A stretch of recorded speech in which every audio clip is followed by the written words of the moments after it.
For myself and for our nation, I want to thank my predecessor for all he has done to heal our land.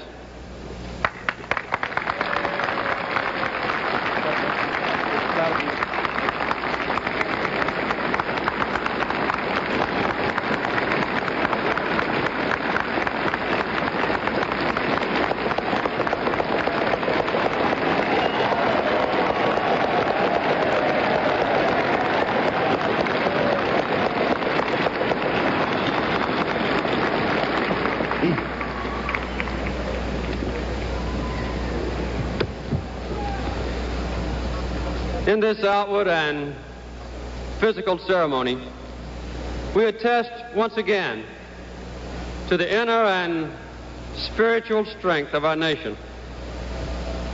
As my high school teacher, Miss Judy Coleman, used to say, we must adjust to changing times and still hold to unchanging principles.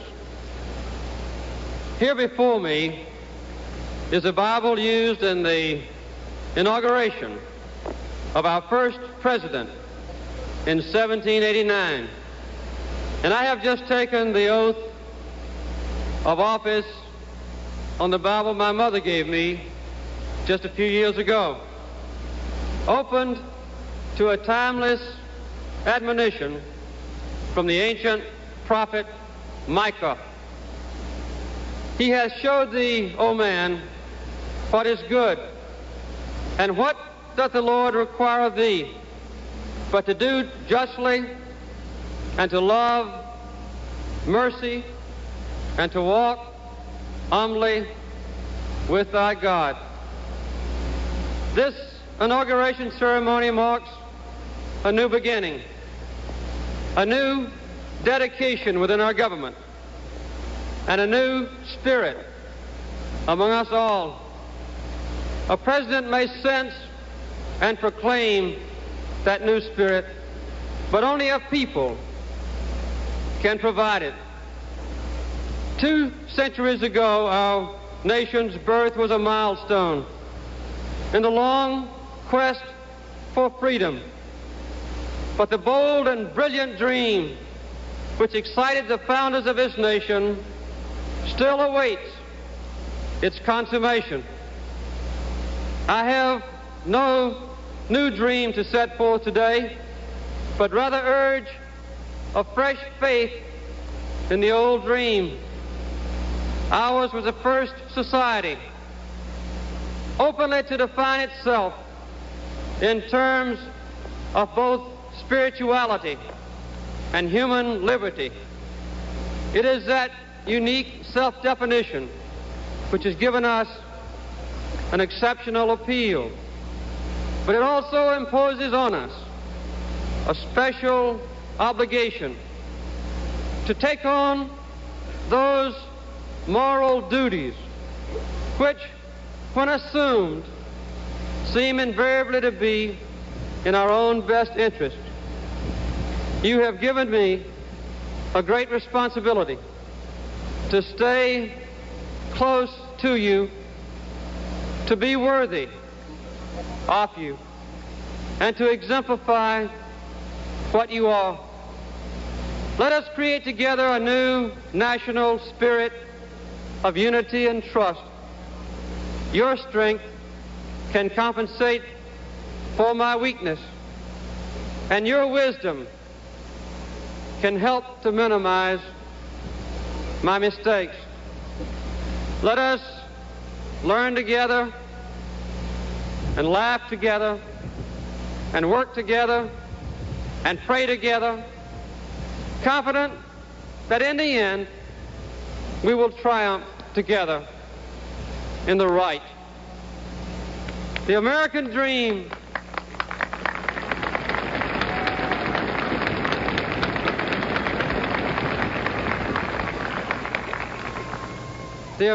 dream endures.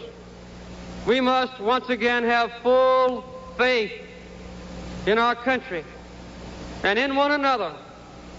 I believe America can be better we can be even stronger than before.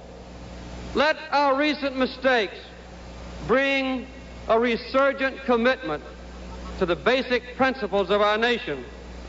For we know that if we despise our own government, we have no future. We recall in special times when we have stood briefly but magnificently united. In those times, no prize was beyond our grasp. But we cannot dwell upon remembered glory. We cannot afford to drift. We reject the prospect of failure or mediocrity or an inferior quality of life for any person. Our government must at the same time be both competent and compassionate. We have already found a high degree of personal liberty, and we are now struggling to enhance equality of opportunity. Our commitment to human rights must be absolute. Our laws fair, our natural beauty preserved. The powerful must not persecute the weak, and human dignity must be enhanced. We have learned that more is not necessarily better, that even our great nation has its recognized limits, and that we can neither answer all questions nor solve all problems. We cannot afford to do everything, nor can we afford to lack boldness as we meet the future. So together, in a spirit of individual sacrifice for the common good, we must simply do our best. Our nation can be strong abroad only if it is strong at home. And we know that the best way to enhance freedom in other lands is to demonstrate here that our democratic system is worthy of emulation. To be true to ourselves, we must be true to others. We will not behave in foreign places so as to violate our rules and standards here at home. For we know that the trust which our nation earns is essential to our strength. The world itself is now dominated by a new spirit. Peoples more numerous and more politically aware are craving and now demanding their place in the sun, not just for the benefit of their own physical condition, but for basic human rights. The passion for freedom is on the rise. Tapping this new spirit, there can be no nobler nor more ambitious task for America to undertake on this day of a new beginning than to help shape a just and peaceful world that is truly humane. We are a strong nation, and we will maintain strength so sufficient that it need not be proven in combat. A quiet strength based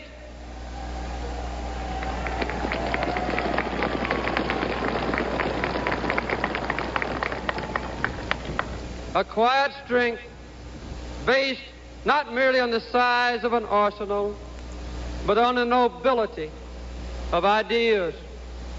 We will be ever vigilant and never vulnerable, and we will fight our wars against poverty, ignorance, and injustice.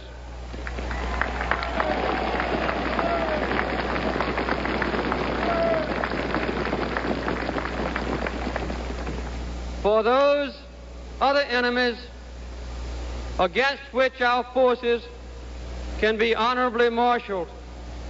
We are a proudly idealistic nation, but let no one confuse our idealism with weakness. Because we are free, we can never be indifferent to the fate of freedom elsewhere.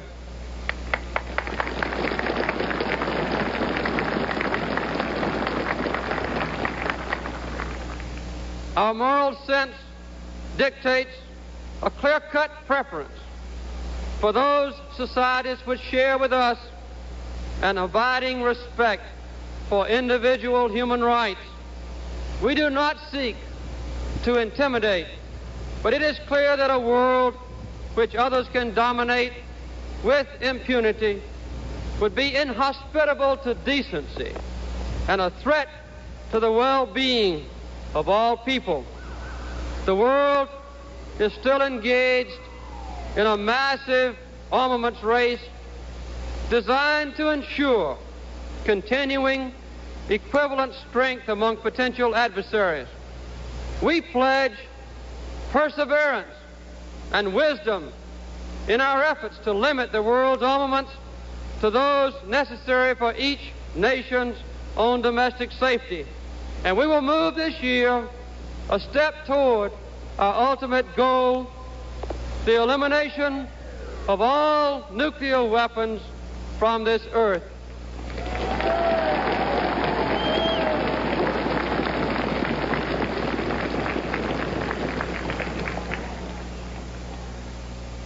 We urge all other people to join us, for success can mean life instead of death. Within us, the people of the United States, there is evident a serious and purposeful rekindling of confidence. And I join in the hope that when my time as your president has ended, people might say this about our nation, that we had remembered the words of Micah and renewed our search for humility, mercy, and justice, that we had torn down the barriers that separated those of different race and region and religion, and where there had been mistrust, built unity with a respect for diversity, that we had found productive work for those able to perform it, that we had strengthened the American family, which is the basis of our society, that we had ensured respect for the law and equal treatment under the law for the weak and the powerful, for the rich and the poor, and that we had enabled our people to be proud of their own government once again. I would hope